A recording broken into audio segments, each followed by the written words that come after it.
राज्यामध्ये फोडाफोडीचं वातावरण आहे, पण आता एक नवीन स्टेटमेंट समोर आलंय पृथ्वीराज चव्हाणांचं. त्याच्यामध्ये असं त्यांनी सांगितलं की अस्वस्थ आहेत, भाजप सरकारचा त्यांच्यावरती दबाव आहे. तर सुप्रिया सुळेंनी अतिशय स्पष्टपणे ती गोष्टी नाकारली. त्यांनी सांगितले की आमच्यातला कोणी अस्वस्थ नाहीये आणि जर अस्वस्थ असले तरी आम्ही बाहेर कोणाला सांगणार नाही. पृथ्वीराज चव्हाण हे एक सिनियर नेते आहेत, तर त्यांच्या बोलण्याला काही ना काहीतरी अर्थ असेल किंवा संदर्भ असेल. कुणाला वाटलं नव्हतं की ठाकरे गटाचे एवढे खासदार फुटेल. आता सांगता येत नाही, कुठल्याही गोष्टी ठाम नाहीये. त्यामुळे जो तो आपापल्या पॉलिटिकल सत्सविवेक बुद्धीने त्याला जे समजतो तो बोलत जातोय. दोन्ही महाविकास आघाडीतलेच घटक पक्ष आहेत. परत एकदा असं वाटत नाही विसंवाद निर्माण झालेला आहे त्यांच्यामध्ये.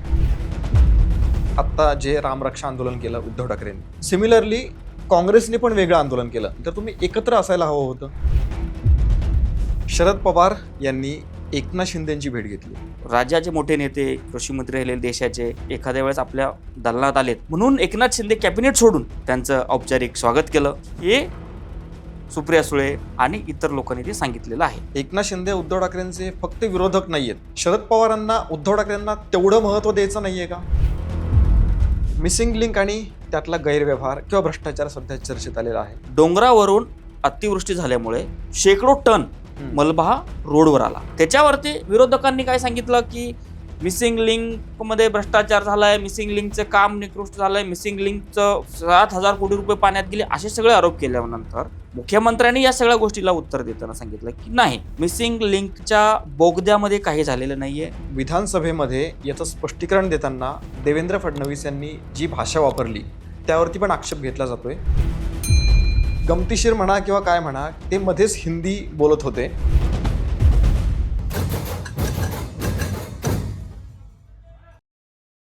नमस्कार, पॉलिटिकल मूडमध्ये आपल्या सगळ्यांचं स्वागत. या आठवड्यातल्या ट्रेंडिंग राजकीय टॉपिक्सवरती आपण चर्चा करणार आहोत आणि सविस्तर विश्लेषण करणार आहोत. आपल्यासोबत आहेत ॲडव्होकेट आणि राजकीय विश्लेषक शिवाजी जाधव. सर, पुन्हा एकदा स्वागत आहे या नमस्कार. आपल्या विशेष कार्यक्रमामध्ये. सगळ्यात पहिला प्रश्न, कसा आहे तुमचा मूड? मूड एकदम बेस्ट. राज्यामध्ये फोडाफोडीचं वातावरण आहे मागच्या काही दिवसापासून. त्याचा सगळ्यात मोठा फटका उद्धव ठाकरेंना बसला. दुसऱ्यांदा पक्षफूट झाली. आता उद्धव ठाकरेंच्या पक्षानंतर शरद पवारांचा पक्ष आहे आणि याची चर्चा आपण मागच्या आठवड्यात सुद्धा केली होती, मागच्या एपिसोडमध्ये. पण आता एक नवीन स्टेटमेंट समोर आलंय पृथ्वीराज चव्हाणांचं, आणि त्यांनी असं म्हटलंय की उद्धव ठाकरेंचा पक्ष फुटला, आता शरद पवारांचा पक्षही फुटू शकतो. शरद पवारांच्या पक्षातले 5 ते 6 खासदार, म्हणजे आता त्यांचे 8 खासदार आहेत, तर त्यातले 5 ते 6 खासदार फुटतील की नाही माहीत नाही, पण ते अस्वस्थ आहेत. काय वाटतं, काय होऊ शकतं, आणि पृथ्वीराज चव्हाण यांच्या वक्तव्याचा अर्थ काय काढायचा? न बा, आपण प्रत्येक वेळेस म्हणत असतो की शरद पवार साहेबांचं राजकारण कोणाला कळलेलं नाही. तरीही यावेळेस पृथ्वीराज चव्हाण साहेबांनी जे स्टेटमेंट दिलंय त्याच्यामध्ये असं त्यांनी सांगितलं की अस्वस्थ आहेत. ते खासदार फुटणार याच्यापेक्षा भारतीयांचं त्यांच्यावरती दबाव आहे. जे भाजप सरकारचा त्यांच्यावरती दबाव आहे. एन केन प्रकारे त्यांना पक्षातून वेगळं करून किंवा त्यांना भाजपमध्ये घ्यायचा प्रयत्न सुरू आहे, हा त्यांचा मेजर त्या ठिकाणी काय म्हणा त्याचं म्हणणं होतं. पण पृथ्वीराज चव्हाण यांच्या वक्तव्यावर सुप्रिया सुळे यांना पत्रकारांनी प्रश्न विचारला की पृथ्वीराज चव्हाण असं बोलतायत. तर सुप्रिया सुळेंनी अतिशय स्पष्टपणे ती गोष्टी नाकारली. त्यांनी सांगितले की आमच्यातला कोणी अस्वस्थ नाहीये. अस्वस्थ झाले तर आम्ही एकमेकांना सांगितलं असतं. आमच्यातलं कोणीही एकमेकांना सांगितलेलं नाही, आणि जर अस्वस्थ असले तरी आम्ही बाहेर कोणाला सांगणार नाही. तर पृथ्वीराज चव्हाण यांनी जे वक्तव्य केलं त्याला त्यांनी काय म्हणून स्पष्टपणे नाकारलेलं आहे. आणि महाविकास आघाडीतल्या, विशेषतः राष्ट्रवादी काँग्रेस शरद पवार गटातल्या लोकांनी ह्या गोष्टी उघडपणे मान्य करत नाहीयेत आणि ह्या गोष्टीला ते नाकारत आहेत. नाही, पण असं एक म्हटलं जातंय की पृथ्वीराज चव्हाण हे एक सिनियर नेते आहेत आणि त्यांचेही काही सोर्स आहेत, तर त्यांच्या बोलण्याला काही ना काहीतरी अर्थ असेल किंवा संदर्भ असेल. संदर्भ असेल, बरोबर आहे, पण आता कुणाला वाटलं नव्हतं की ठाकरे गटाचे एवढे खासदार फुटेल, सचिन अहिर जातील. त्यामुळं आता सांगता येत नाही, कुठल्याही गोष्टी ठाम नाहीये. त्यामुळे जो तो आपापल्या पॉलिटिकल सत्सविवेक बुद्धीने त्याला जे समजतो तो बोलत जातोय. पण शरद पवार गटाकडून मात्र याला स्पष्ट नकार घंटा देण्यात येत आहे प्रत्येक वेळेस. तुम्ही आता सुप्रिया सुळे यांनी पृथ्वीराज चव्हाणांचं स्टेटमेंट खोडून काढलं हे सांगितलं, पण ह्या दोघांच्याही वक्तव्यांवरून किंवा आरोप प्रत्यारोपांवरून असं नाही वाटत का की दोन्ही महाविकास आघाडीतलेच घटक पक्ष आहेत, काँग्रेस असो किंवा मग शरद पवारांची राष्ट्रवादी असो, परत एकदा असं वाटत नाही विसंवाद निर्माण झालेला आहे त्यांच्यामध्ये? महाविकास आघाडी म्हणून, खरं महाविकास आघाडी म्हणून ते इंटॅक्ट राहण्याचा प्रयत्न करतात, पण त्यांच्याकडून ते होत नाही. हम्म. प्रत्येक वेळेस ते एक सुराने बोलायचा प्रयत्न करतात, पण तसं होत नाही.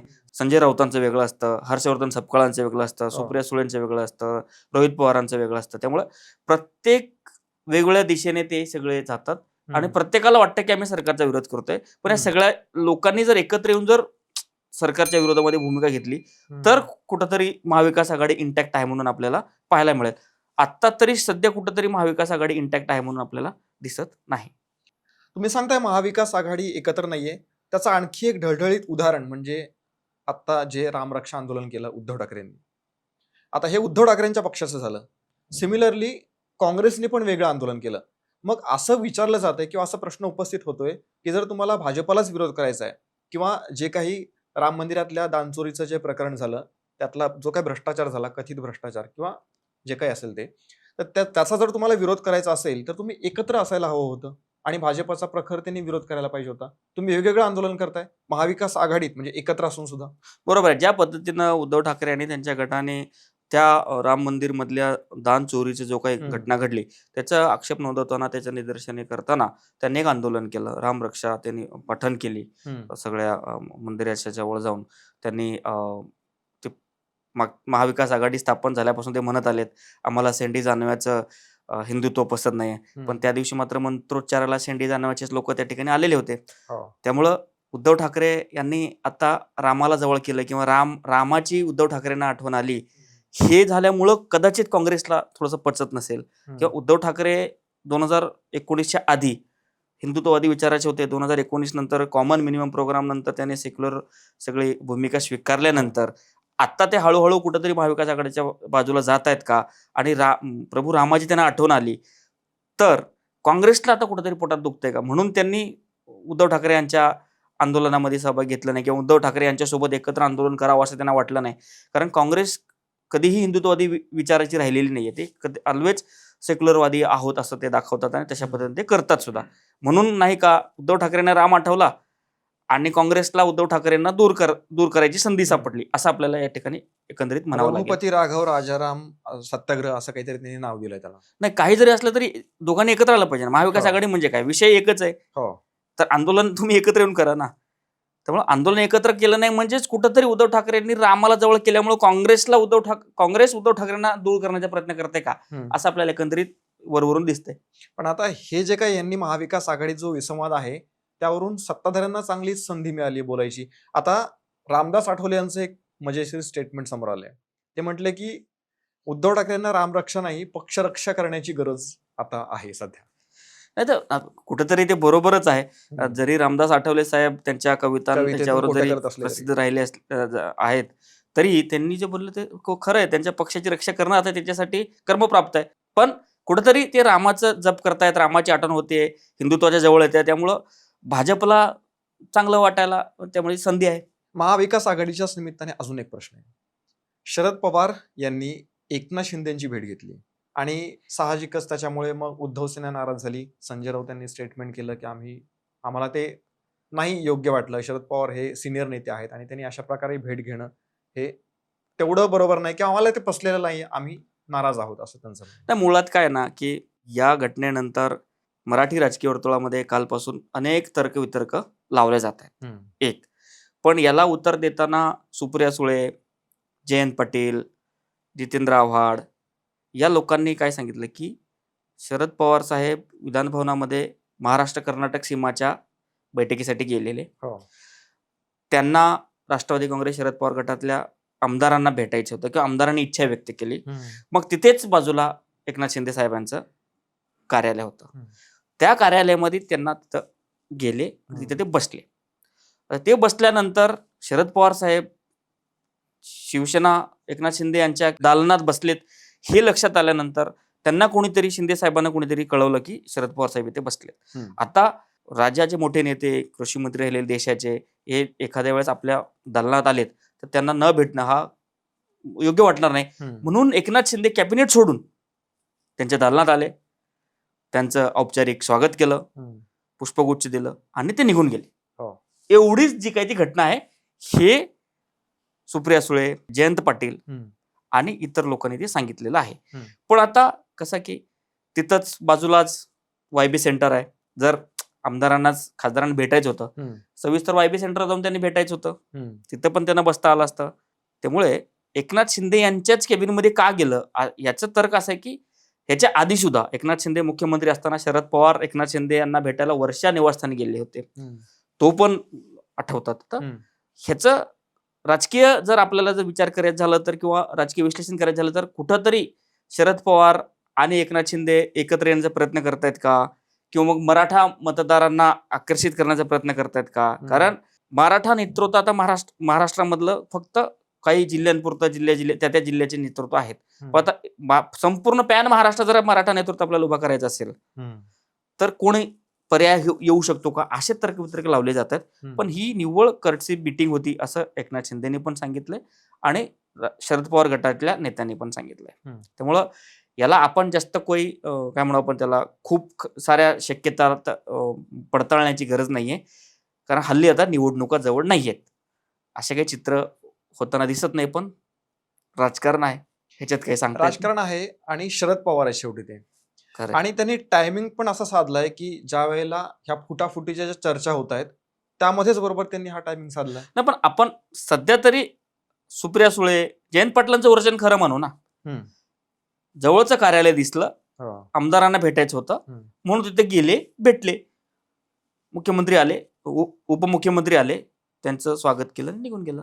बरं, शरद पवार साहेब महाराष्ट्र कर्नाटक सीमेमध्ये मुख्यमंत्र्यांच्या जवळ पण बसलेले. त्यामुळं बघा, ज्याला जो तर्क काढायचा तो तर्क काढू शकतो. ज्यांच्या मनामध्ये ज्या गोष्टी आहेत त्या गोष्टी तो बोलून निघतो. प्रत्येक गोष्टीला बघण्याचा प्रत्येकाचा दृष्टिकोन वेगळा असतो. आपण ही फक्त सहज जाऊन बसलेत हे पण म्हणू शकतो, किंवा मग त्यांना काहीतरी संदेश द्यायचा हे पण घेऊ शकतो. नाही, पण उद्धव ठाकरे आणि एकनाथ शिंदे उद्धव ठाकरेंचे फक्त विरोधक नाहीयेत.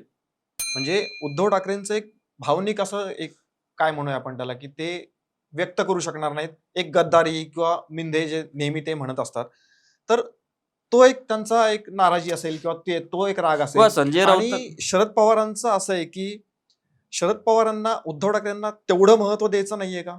कारण आता त्यांचे आमदार खासदार आपण बघतो आहोत काय सध्या सिच्युएशन आहे उद्धव ठाकरेंच्या शिवसेनेमध्ये. या सगळ्या गोष्टीवरून आपण शीतावरून भाताची परीक्षा करायला जाऊ नये.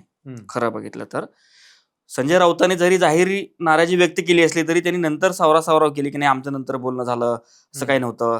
पण तुम्ही एकनाथ शिंदे यांना भेटून त्यांच्या नेतृत्वाला कुठंतरी मोठं करताय, त्यांच्या नेतृत्वाला कुठंतरी तुम्ही बळकटी देताय, त्यांनी जे काम केले त्याला तुम्ही कुठेतरी व्हॅलिडेट करताय, असं त्या ठिकाणी संजय राऊतांचं म्हणणं होतं. पण उद्धव ठाकरेंनी किंवा त्यांच्या गटाने शरद पवार आणि एकनाथ शिंदे भेटल्यावर का नाराज झालं पाहिजे ना. आपणच उदाहरण देत असतो ना की महाराष्ट्राची राजकीय संस्कृती किती चांगली आहे. विरोधक जरी असले तरी भेटतात, करतात, राजकीय विचारधारा वेगळी, वैयक्तिक वेगळे, ह्या सगळ्या गोष्टी जर आपल्याला कुठं ना कुठं तरी सुरुवात करावी लागेल. कुठं फक्त काय म्हणू आपण त्याला कट्टरता कशाला आणायची राजकारणामध्ये. कुठेतरी चांगल्या गोष्टी होत आहेत, एक विरोधक असून सुद्धा एकमेकांना भेटतात.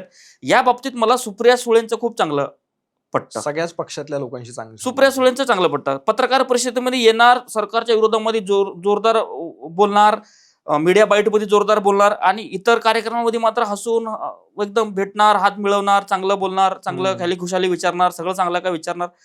हेच कुठंतरी आता महाराष्ट्राला बघायचं ना. जे 2019, 2022 नंतर जे काही राजकारणामध्ये कटुता आली ती कटुता कुठं ना कुठं तरी कमी झाली पाहिजे. त्याचीच नांदी आपल्याला म्हणायला लागेल की एकनाथ शिंदे, शरद पवार भेटतायत, सुप्रिया सुळे इतर पक्षात म्हणजे सत्ता पक्षातील लोकांना भेटतायत, तर ह्या गोष्टी चांगल्याच आहेत ना. महाराष्ट्राच्या राजकीय संस्कृतीला पोषक आहेत. अजून एक याच्यामध्ये आता शरद पवारांनी एकनाथ शिंदेची भेट घेतली आणि त्याच्या काही तास अगोदर किंवा काही दिवस अगोदर म्हणूयात जयंत पाटलांनी विनोद तावडेंची भेट घेतली. याकडे कसं बघता? कसं की जयंत पाटील असू द्या, विनोद तावडे असू द्या, हे लोक भेटले असतील, पण याची त्यांनी अजून काय म्हणून जाहीररित्या काय सांगितलेलं नाही. सगळ्या सूत्रांच्या हवाल्याच्या सगळ्या गोष्टी भेटले असतील, राज्यातील नेते एकमेकांना भेटले असतील, येणाऱ्या काळामधले काय करायचे ते गोष्टी झाल्या असतील. पण याला जयंत पाटलांनी या गोष्टीला दुजोरा दिलेला नाही अजूनही. त्याने भेटल्याचं कोणाला माहित नाही. हे सगळ्या सूत्रांच्या हवाल्याच्या गोष्टी आहेत. पण चर्चा अशी आहे की आता कदाचित सरकारमध्ये सामील होण्याची वेळ आलेली आहे शरद पवारांची, अशी चर्चा. शरद पवारां शरद पवारांना जर सरकारमध्ये सामील व्हायचे झाले तर सुप्रिया सुळे माध्यमामध्ये एवढे विरोध का करतात? नाही, ते विरोध म्हणजे विरोध कुठं करतायत? त्या म्हणतात की फक्त जे आहे त्या वावड्या आहेत किंवा याला काही तथ्य नाहीये, आधार नाही. म्हणजे एक जे सिंपल प्रतिक्रिया असते ना आपली, साधी मिळमिळीत प्रतिक्रिया. जरी आपण याच्यावरती अनेक वेळेस बोललो की राष्ट्रवादी काँग्रेस पक्ष हा सत्तेसोबत राहणारा पक्ष आहे असं बोललेलो आहे, बरोबर. कारण त्यांचा एक मोठा गट हा सत्तेमध्ये आहे, राहिलेला उरलेला गटाला सुद्धा सत्तेमध्ये यायचं आहे. पण ते आता एनडीए मध्ये येणार का, बाहेरून पाठिंबा देणार का, काय करणार ते शरद पवारांनाच माहित. आणि ते येणाऱ्या काळामध्ये अजून काही सूत्र चालतायत की रोहित पवार एकटे बाजूला राहणार, बाकीचे लोक एनडीए मध्ये येणार, मग शरद पवार रिटायर होणार. ह्या सगळ्या कपोल कल्पित गोष्टी आहेत. शरद पवारांचं राजकारण कोणाला कळलेलं नाहीये. कळलेलं असतं तर त्यांनी इतके दिवस राजकारण केलं नसतं. त्यामुळं शरद पवारांचं मूव कोणालाच कळलं. त्यामुळे सगळे लोक तर्क लावतात. कोणीतरी म्हणते सप्टेंबर मध्ये राजे निवृत्त होणार, मग रोहित पवार वेगळं करणार, मग बाकीचं राहिलेलं एनडीए मध्ये जाणार, सुप्रिया सुळे मंत्री होणार, इकडे राज्यामध्ये जयंत पाटील अर्थमंत्री होणार. म्हणजे काहीही लोक मनाला वाटेल ते तर्क सोडतात. पण शरद पवार जे करतात ते सगळ्याला थोडी कळणार आहे. जरी आता त्यांचे नंबर कमी असले, नगण्य असले, पण त्यांचा खासदाराचा नंबर मोठा आहे. केंद्र सरकारच्या मदतीसाठी ते कदाचित धावू शकतात. पण काळ आपल्याला माहित नाही.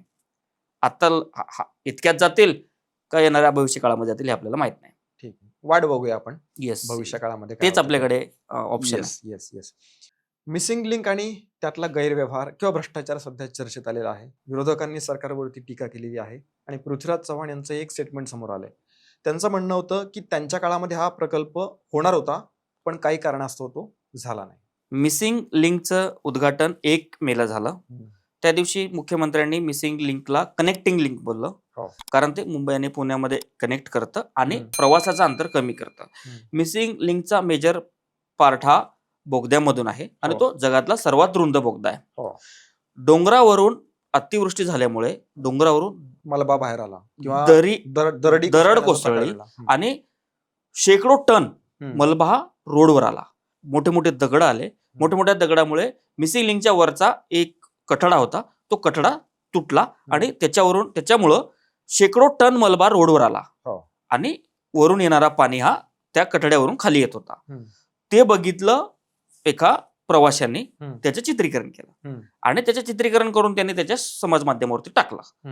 आता त्याच्यावरून असं आलं की मिसिंग लिंक बंद झालं आणि शेकडो टन मलबा रस्त्यावर आल्यामुळे रहदारी बंद झाली, कनेक्ट तुटला. बरं, त्या एका मिसिंग लिंकचा कनेक्ट तुटला का नाही, इतर मार्गात सुद्धा कनेक्ट तुटले आणि त्या दिवशी रेल्वेचे सुद्धा त्या ठिकाणी काय म्हणू आपण, पाऊस मुसळधार होता, त्यामुळे रेल्वे सुद्धा कनेक्टिव्हिटी त्या ठिकाणी थांबली होती. त्याच्यावरती विरोधकांनी काय सांगितलं की मिसिंग लिंक मध्ये भ्रष्टाचार झालाय, मिसिंग लिंकचं काम निकृष्ट झालंय, मिसिंग लिंकचं 7,000 कोटी रुपये पाण्यात गेले, असे सगळे आरोप केल्यानंतर मुख्यमंत्र्यांनी या सगळ्या गोष्टीला उत्तर देताना सांगितलं की नाही, मिसिंग लिंकच्या बोगद्यामध्ये काही झालेलं नाहीये, बोगद्यामध्ये एक थेंब पाणी आलेलं नाहीये, ब्रिजला काही झालेलं नाहीये, रोडला काही झालेलं नाहीये. त्यामुळे मग मिसिंग लिंक मध्ये भ्रष्टाचार झाला किंवा त्याचं काम व्यवस्थित झालं नाही असं तुम्ही कशावरून म्हणता, असं सांगत मुख्यमंत्र्यांनी त्या ठिकाणी स्पष्टपणे सगळ्यांना सांगितलं की नाही, मिसिंग लिंक हा उत्तम दर्जाचाच आहे, हे मार्वलच आहे आणि हा काम जागतिक दर्जाचा आणि जगामधल्या जसं रेकॉर्ड झालं तसंच हा काम आहे. फक्त अतिवृष्टी झाल्यामुळे, पाऊस मुसळधार झाल्यामुळे, दरड कोसळल्यामुळे, मलबा रोडवर आल्यामुळे रस्ता बंद झाला. तरीही यंत्रणेने, इंजिनियर्सनी, अधिकाऱ्यांनी, कर्मचाऱ्यांनी मुसळधार पावसामध्ये काम करून 18 तासामध्ये त्यांनी मिसिंग लिंक सुरू केली आणि पुन्हा त्याच वेगाने, त्याच जोमाने रहदारी सुरू झाली. अतिवृष्टी झाली याच्यामध्ये भ्रष्टाचार कुठून आला, दरड कोसळली याच्यामध्ये भ्रष्टाचार कुठून आला.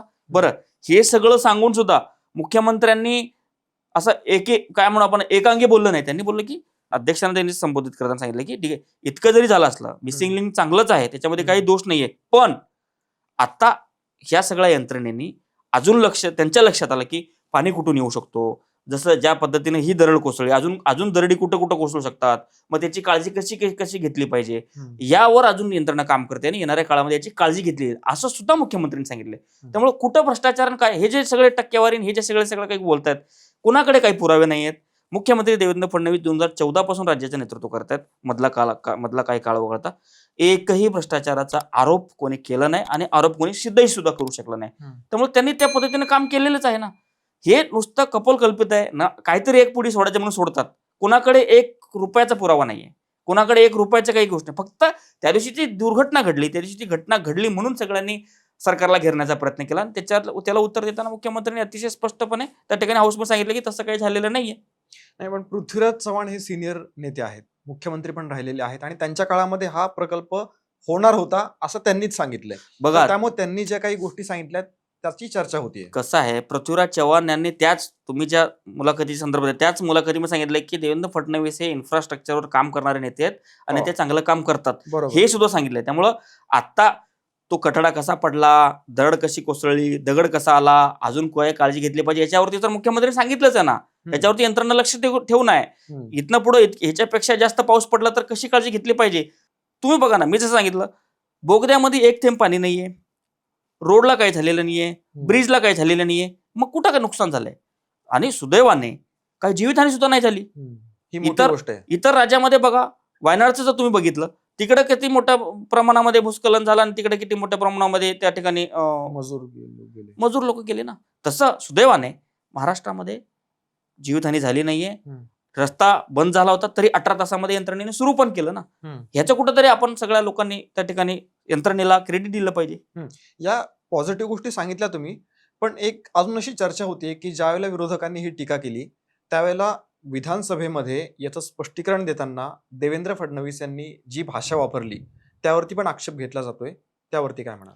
पहा, मुख्यमंत्री देवेंद्र फडणवीस हे सतत जेव्हापासून ते राजकारणात आहेत तेव्हापासून ते अतिशय चांगल्याच पद्धतीने सगळ्याला डील करत आलेत, सगळ्यांसोबत चांगले बोलत आलेत, वागत आलेत. काही काही गोष्टीकडे जाणीवपूर्वक दुर्लक्ष आक्षेप आहे की काही गोष्टीकडे जाणीवपूर्वक दुर्लक्ष करत आलेत. पण त्यांनी त्या दिवशीच्या सभागृहामध्ये बोललं, त्यांनी काय बोललं, ज्यांना गावात कोणी कुत्र विचारत नाही ते सोशल मीडियावर येऊन मुख्यमंत्र्यांना काय बोलतात, पंतप्रधानांना काय बोलतात, हे कोणी बोललं होतं? 1 तारखेला जयंत पाटील यांनीच बोललं होतं विधानसभेमध्ये. हेच वाक्य ऍज इट इज मी जे सांगितलं, गावात ज्याला कोणी विचारत नाही, ज्याला गावात कुत्र विचारत नाही ते सोशल मीडियावर येतो आणि मुख्यमंत्र्यांनी पंतप्रधानांवर टीका करतो. याच्यावरती निर्बंध आणलं पाहिजे असं जयंत पाटील सांगितलं. त्यालाच कोट करताना मुख्यमंत्र्यांनी सांगितलं, अबू आझमी साहेब, जयंत पाटलांनी बरोबर सांगितलं होतं, ज्याला गावात कोणी विचारत नाही, कुत्र विचारत नाही, ते लोक पैसे घेऊन मिसिंग लिंक बद्दल खोटी माहिती देत आहेत, मिसिंग लिंक मध्ये भ्रष्टाचार झाला असं सांगतायत आणि महाराष्ट्राचा अपमान करतात. हे त्यांनी हिंदीतून सांगितलं. कुछ भाडे के टट्टे, त्यांना टट्टू म्हणायचं होतं, कुछ भाडे के टट्टे पैसे लेके महाराष्ट्र की बदनामी करते हैं, मिसिंग लिंक की बदनामी करते हैं. बघा, लातो के भूत बातों से नहीं मानते, ह्या म्हणीप्रमाणे मुख्यमंत्र्यांनी किती दिवस संयम बाळगायचा. मिसिंग लिंक चालू आहे, 18 तासांचं सुरू झालं, मिसिंग लिंक मध्ये काही नुकसान झालं नाही, रोडला काही नुकसान झालं नाही, तरीही विरोधकांनी इतकी आव उठवलं, विरोधकांनी राळ उठवली की सगळे महाराष्ट्राचे 7,000 कोटी पाण्यात गेले, भ्रष्टाचार झालं, हे झालं ते झालं. या गोष्टी कुठंतरी मुख्यमंत्र्याला पचल्या नाहीत किंवा मुख्यमंत्र्याला आवडलं नाही. एवढं सगळं व्यवस्थित असताना काय म्हणून नैसर्गिक आपत्तीला जर तुम्ही सरकारवर टीका करायचं जर आयुध मानत असाल, सरकारवर टीका करायचे त्या ठिकाणी संदेश बघत असाल, तर कुठल्याही माणसाला ते शेवटी ते माणूसच आहे, त्यांना राग येणार आहे. त्यामुळं ज्या गोष्टी प्रत्यक्षात नाही आहेत, ज्या गोष्टी प्रत्यक्षात चुकीच्या नाही आहेत, त्याला चुकीचं प्रोजेक्ट करणं, तेही काही पक्षाच्या विरोधकांचं ऐकून. बरं, हे काय ना की एक नेक्सस आहे, एक सिस्टीम आहे, इकोसिस्टीम आहे. ती इकोसिस्टीम काय करते, ह्या देशामध्ये, ह्या राज्यामध्ये जे चुकीचे घडते, एवढं मोठं देश आहे, इतकं मोठं राज्य आहे, कुठं ना कुठं तरी चुकीची गोष्ट घडणार आहे. त्या चुकीच्या गोष्टी घेणार आणि त्याच्यावरून सरकारला धारेवर धरण्याचा प्रयत्न करणार. त्यांच्या अजेंड्याला पूरक सरकारच्या प्रतिमा डागाळेल असे मुद्दे ते उचलणार, त्याच मुद्द्याला अँप्लिफाय करणार. तसाच हा मिसिंग लिंकचा मुद्दा त्यांनी उचलला होता, पण ते सगळे तोंडावर पडले. कारण 18 तासामध्ये मिसिंग लिंक सुरू झाला ना. जसं मुख्यमंत्र्यांनी जर भाडे के टट्टे बोलले असतील, भाडे के टट्टू बोलले असतील, ते अतिशय योग्य बोलले. त्याच्यावरती स्पष्टीकरण देताना सुद्धा ही भाषा जरी हिंदीतून बोललो असलो तरी मराठीतून त्यांनी पुन्हा दुसऱ्या दिवशी सभागृहामध्ये येऊन सांगितलं की सुपारीबाज, जे लोक सुपारी घेऊन बदनामी करतात त्यांना त्यांनी सुपारीबाज म्हटलेलं आहे. त्यामुळं मुख्यमंत्र्यांनी जी भाषा बोलली त्याच्यामुळं कोणाला वाईट वाटलं, जे खरंच जाणीवपूर्वक फक्त सरकारच्या चुकीच्या गोष्टीचं उजागर करतात चुकीच्या गोष्टी समाज माध्यमामध्ये करतात, युट्यूब, फेसबुक, इंस्टाग्राम, जिथं जिथं येतात बोलतात, त्या लोकांना ते बोललेले आहे. बरं, हेच लोक ज्याने ज्याने मिसिंग लिंक कोसळलं, अख्खा संजय राऊत तर बोलले, संजय राऊत दुसऱ्या दिवशी पत्रकार परिषदेतून बोलले अख्खा मिसिंग लिंक कोसळला. अरे अख्खा मिसिंग लिंक कुठं कोसळला? टनेलच्या सुरुवातीला दरड कोसळली, रस्ता बंद झाला, 18 तासांचा सुरू झाला ना.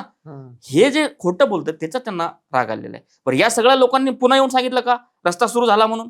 सरकारला, मुख्यमंत्र्याला सोडा, मुख्यमंत्र्याला क्रेडिट द्या नका देऊ, सगळ्या महाराष्ट्राला माहित आहे मुख्यमंत्र्यांनी काम केलं, पण तुम्ही तिथं राबणाऱ्या कर्मचारी, अधिकारी, इंजिनियरला तर क्रेडिट द्या, ज्यांनी अहोरात्र त्या ठिकाणी रात्रभर जागून त्यांनी सगळ्या लोकांना रस्ता मोकळा करून दिला.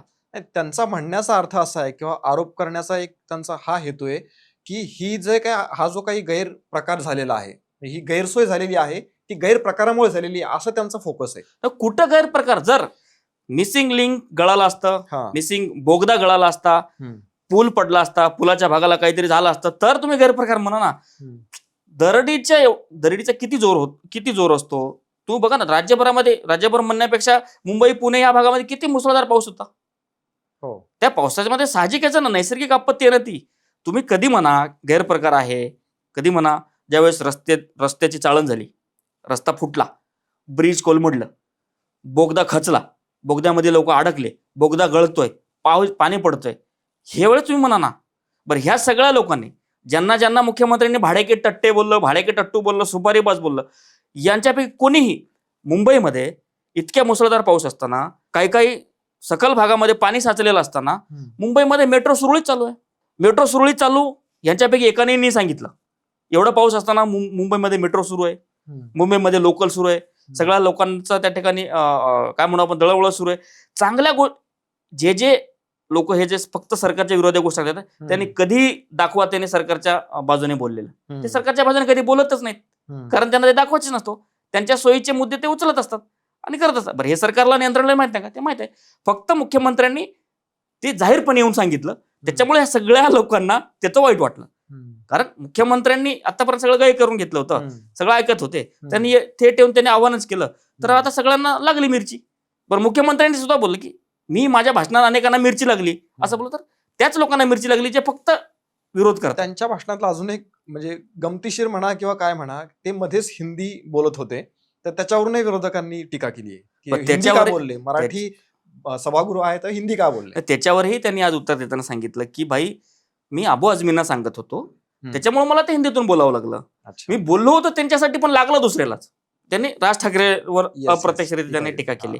त्यामुळं हे काय बोललं, कसं बोललं, तो त्यावेळेचा प्रसंग होता. जयंत पाटलाचा संदर्भ देऊन त्यांनी अबू आझमीला सांगत होते की काही लोक असं करतात. हे खरं नाही, हे नाकारता येणार नाही, हे काही खोटं नाहीये.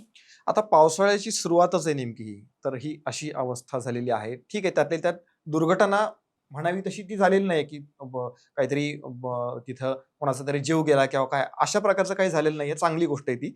आता पुढचे 3-4 महिन्यामध्ये ही सुरक्षितता कशी तिथे मेंटेन राहणार? नाही, याच्यावर सुद्धा मुख्यमंत्री सांगितलं की याच्यावर आम्ही काळजी घेतोय, यंत्रणा काम करते, अजून कुठून पाऊस येऊ शकतो, कुठून पाणी येऊ शकतं, कुठून दरड येऊ शकतो, कुठून दगड येऊ शकतो, या सगळ्या गोष्टीवर ते लक्ष देऊन आहेत. शेतकरी कर्जमाफीचा एक विषय आहे. सरकारने शेतकऱ्यांना कर्जमाफीची घोषणा केली, पण विरोधकांचं समाधान होत नव्हतं. त्यांनी बरेच आक्षेप घेतले, आंदोलनं पण केली. आता सरकारने सकारात्मक निर्णय घेतलेला आहे. सरकारने नेमकं काय काय निर्णय घेतलेला आहे त्याबद्दल सविस्तर सांगा. नाही बा, ज्यावेळेस राज्य सरकारने अहिल्यादेवी होळकर शेतकरी कृषी सन्मान योजना जाहीर केली, त्यावेळेस काही त्या ठिकाणी अटी शर्ती टाकल्या होत्या. त्या अटी शर्तीवरती शेतकऱ्यांकडून, विरोधी पक्षांकडून आणि सत्ताधारी पक्षांकडून पण विचारणा जात होत्या की अजून तुम्ही ह्या अटी शिथिल केल्या पाहिजे. अटी, सर्वात महत्वाची अटी होती की 2019ला ज्या शेतकऱ्यांनी कर्जमाफी योजनेचा लाभ घेतला होता, त्या शेतकऱ्यांना केवळ 50,000पर्यंत त्या ठिकाणी कर्जमाफी होणार होती. आता ती केवळ 50,000पुरती न ठेवता तुम्ही सरसकट करा, म्हणजे जे इतरांना 2 लाखापर्यंत ठेवले तसं ठेवा, म्हणून महायुतीतल्या सगळ्या आमदारांनी रणधीर सावरकर यांच्या नेतृत्वामध्ये मुख्यमंत्र्यांची भेट घेतली आणि मुख्यमंत्र्याला विनंती केली की तुम्ही ही अट काढा. याच्यामुळे सरकारवर जरी भार पडत असले, मुख्यमंत्र्यांनी हे पण सांगितलं हाऊसमध्ये बोलताना की याच्यामुळे 2-3 हजार कोटीचा आमच्यावर अधिकचा भार पडला असला तरी ह्या सगळ्या लोकांच्या आणि शेतकऱ्यांच्या म्हणण्यानुसार ही ते ठिकाणी ती जी अट आहे, 2019ला ज्यांना लाभ मिळाला होता त्यांनाही लाभ दोन- मिळणार आहे. लाभ मिळणार आहे. 2 लाखापर्यंत त्यांनाही त्या ठिकाणी कर्जमाफी होणार. त्यामुळे शेतकऱ्यांना सर्वात मोठा दिलासा या ठिकाणी मुख्यमंत्र्यांनी घोषणा करून हाऊसमध्ये दिलाय. आता ही प्रक्रिया आता जसं त्यांनी 30 जून त्यांनी सांगितलं होतं, हो. ते 30 जून पर्यंत तर आता काही झालं नाहीये. पण येणाऱ्या काळामध्ये लवकरात लवकर याचं इम्प्लिमेंटेशन होईल. आता जे सरकारने हाऊसमध्ये घोषणा दिली आहे त्याचं सुधारित GR येईल. त्या GR मध्ये सगळ्या अटी आणि शर्ती त्या ठिकाणी जे मुख्यमंत्र्यांनी जाहीर केलं त्याचं त्या ठिकाणी दुरुस्ती होईल. मग पुन्हा GR येईल, मग ती पुन्हा प्रक्रिया सुरू होईल. तरी त्या यंत्रणा ऑलरेडी त्या कामावर आहेत आणि लवकरात लवकर शेतकऱ्यांना फायदा त्या ठिकाणी मिळेल अशी अपेक्षा आहे. शेवटचा प्रश्न आहे, शिंदे सेनेचे नेते आणि त्यांची अरेरावी आपण मागच्या काही दिवसांपासून बघत आलेलो आहोत. आता त्याच्यामध्ये एक नाव जोडलं गेलेलं आहे रमेश म्हात्रे याचं. नगरसेवक आहे हा, आणि ह्यांनी एका सरकारी हॉस्पिटलमधल्या महिला डॉक्टरला मारहाण केली. त्यानंतर आता अटक झाली. पक्षांतर्गत काही कारवाई होईल असं वाटतं का? आणि अटक झालीये, पोलीस कोठडी मिळाली आहे, पुढं काय होऊ शकतं या प्रकरणाचं? बघा, अपेक्षेप्रमाणे त्याला अटक झाली आहे. आजारी पडला, दवाखान्यात गेला, नेहमीप्रमाणे ऍडमिट झाला. जे अटकेपासून वाचण्यासाठी टिपिकल जे लोक करतात तसं त्यांनी केलं. हे तर पॉलिटिशियन आहेत, एवढ्या वर्षापासून राजकारणात आहेत आणि तिकडचे शिंदे गटाचे एकदम मातब्बर नेते आहेत. त्यांना अटक झाली आहे, कस्टडी आहे. पण त्यांनी जे केलं त्या हिंसेचं कोणीही समर्थन करत नाही. देशभरातून त्याचा त्या ठिकाणी निषेध केला जातोय. कसं आहे की आपण एखाद्या वेळेस एखाद्या बरोबर हिंसा करताना किंवा एखाद्या बरोबर हात उचलताना, त्याच्यासोबत अरेरावी करताना, त्याच्यासोबत मारपीट करताना आपण बघितलं पाहिजे की त्याची काय चूक आहे, त्यांनी काय केलं. बरं, त्याचं चुकलंय असेल, पेशंटच्या रुग्णांच्या नातेवाईकांच्या म्हणण्यानुसार किंवा तिकडच्या स्थानिक लोकांच्या म्हणण्यानुसार डॉक्टरांनी लक्ष नाही दिलं, इमर्जन्सी पेशंट असताना त्याच्याकडे दुर्लक्ष केलं, ह्या जरी गोष्टी असल्या असतात तरी मारणं हा काय सोल्युशन नाहीये. त्याच्यावरती त्याच्या वरिष्ठांना त्या ठिकाणी सूचना द्यायला पाहिजे होतं. वरिष्ठाकडून ज्यांनी कसूर केली कर्तव्यामध्ये त्याच्यावरती कारवाई झालीच असती. त्यामुळं मारणं आणि मारल्यामुळे आरोग्य यंत्रणा बळकट होणार आहे का? नाही होणार आहे. त्यामुळे आरोग्य यंत्रणेसमोर सुद्धा अनेक आव्हानं आहेत. त्यांच्याकडे अद्ययावत मशीन्स आहेत का? त्यांच्याकडे पुरेसं मनुष्यबळ आहे का? पात्र मनुष्यबळ आहे का? असलेल्या मनुष्यबळाला योग्य सुविधा आहेत का? उपचारासाठी, निदानासाठी मशीन्स आहेत का? या सगळ्या गोष्टी बघितलं पाहिजे. आरोग्य यंत्रणेने, शासनाने या सगळ्या गोष्टी लक्षात घेऊन आरोग्य यंत्रणेला बळकट करण्यासाठी काय करता येईल हे त्या ठिकाणी केलं पाहिजे. आपण त्या फील्डचे नसल्यामुळे त्या फील्डचे एक्सपर्ट लोकांनी याच्यावरती अभ्यास केला पाहिजे. पण कुठं ना कुठं तरी या सगळ्या मनस्तापाचा, लोकांना उपचार होत नाही, लोकांना त्या ठिकाणी वेळेवर अटेंड केलं जात नाही, याचा राग काढून जर आपण प्रत्येक डॉक्टर आणि नर्सिंग स्टाफला जर मारत बसलो तर आरोग्य यंत्रणा कोलमडेल. त्या लोकांची तरी कुठंतरी एक परिसीमा असते, काय सहन करणार. आणि मारपीटच्या आणि सगळ्या ह्या गोष्टी डॉक्टरांसोबतच होते. पोलीस ठाण्यात जाऊन पोलिसांना कोणी मारलेलं बघितलं नाही, तहसीलीमध्ये जाऊन तहसीलदाराला कोणी मारलेलं बघितलं नाही, पंचायत समितीमध्ये जाऊन त्या ठिकाणी BDOला वगैरेला कोणी मारताना बघितलं नाही. पण दवाखान्यात मात्र जाऊन लोक, साहजिकच आहे, एखाद्या नातेवाईकाचा पेशंट रुग्ण दगावला किंवा त्यांना इजा झाली किंवा त्याच्यावर उपचार नाही झाला, वेळेवर अटेंड नाही केला तर राग येणं साहजिकच आहे. पण त्याचा रूपांतर हिंसेत होऊ नये एकच त्या ठिकाणी सगळ्यांनी काळजी घेतली पाहिजे. आणि ते लोक आपल्यासाठी काम करतात, त्यांच्यासाठी आपण विचार केला पाहिजे. आणि जे कर्तव्यात कसूर करतात त्यांच्यावर प्रशासकीय पद्धतीने, न्यायिक पद्धतीने जे कारवाई करतात ते कारवाई त्या ठिकाणी केली पाहिजे. आता हा सगळा दबाव वाढल्याच्या नंतर पक्षाने त्यांना कारणे दाखवा नोटीस पाठवली आहे. काय वाटतं, त्यांच्यावर काय कारवाई होईल पक्षांतर्गत? नाही, योग्यच आहे. बघा, श्रीकांत शिंदे स्वतः डॉक्टर आहेत, त्यांना माहिती आहेत, ते ऑर्थो डॉक्टर आहेत. त्यामुळं डॉक्टर आणि ह्या लोकांच्या आयुष्यामध्ये काय काय अडचणी येतात, जे शासकीय सेवेमध्ये डॉक्टर असतात त्याच्या अडचणी काय येतात, त्यांनी कुठल्या गोष्टीला सामोरं जावं लागतं, ह्या सगळ्या गोष्टी श्रीकांत शिंदेला माहिती आहेत. त्यांचे पण बरेच मित्रपरिवार त्या ठिकाणी वैद्यकीय क्षेत्रामध्ये काम करतात. त्यामुळं ह्या सगळ्या अडचणी बघून त्यांनी पुढाकार घेतला पाहिजे आणि याच्यावरती कठोरातली कठोर कारवाई केली पाहिजे. जर शासनाने आणि न्यायिक यंत्रणेने जरी करत असली कारवाई तरी आता त्यांनी पक्ष म्हणून त्याच्यावरती अजून कठोर कारवाई केली पाहिजे. ठीक आहे, बघूया येत्या काळामध्ये काय कारवाई होते आणि असे प्रकार होत राहणार की त्याला चाप बसणार हे येत्या काळामध्ये कळेल. आज वेगवेगळ्या विषयावरती तुम्ही इथे येऊन सविस्तर विश्लेषण केलं त्याबद्दल धन्यवाद. धन्यवाद. प्रेक्षकांनो, पॉलिटिकल मूडच्या आजच्या एपिसोडमध्ये आपण इथेच थांबणार आहोत.